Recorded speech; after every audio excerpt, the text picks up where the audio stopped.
كان يا مكان كان في بطة نايمة ومغمضة عينيها. العصافير كانوا واقفين على الشجرة وعمالين يزقزقوا بصوت عالي. البطة فتحت عينيها وقالت لهم: من فضلكم هدوء شوية، عاوزة أنام. قالوا لها: إحنا آسفين. وفعلا بطلوا زقزقة. البطة غمضت عينيها.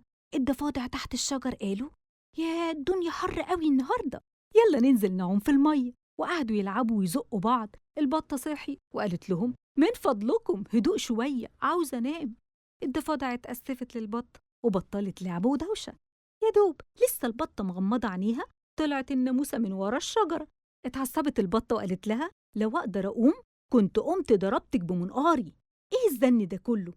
واستغربت العصافير والضفادع، هي البطة ليه مش قادرة تقوم؟ لقوا البطة قاعدة على البيت وفهموا هي ليه ما كانتش قادرة تقوم. العصفورة قالت: لو الناموسة ما سكتتش أنا هخبطها بمنقاري. والضفدعة قالت: دي الناموسة دي أكلتي المفضلة، لو ما سكتتش هاكلها بلساني الطويل. خافت الناموسة وقالت: وعليا من ده بإيه؟ وراحت طارت بعيد. والدنيا هدوء. وفجأة سمعوا حاجة بتتكسر. لقوا البيض اللي تحت البطة فقس وطلع منه بط صغير وعمال يصوصو ويعمل دوشة. العصافير قالت لهم: هدوء من فضلكم، البطة الكبيرة عاوزة تنام. لكن البطة الكبيرة ردت على العصافير وقالت لهم: سيبيهم، أنا بحب أسمع صوت ولادي. أنا بحب ولادي أكتر من أي حاجة في الدنيا. عارفين ليه؟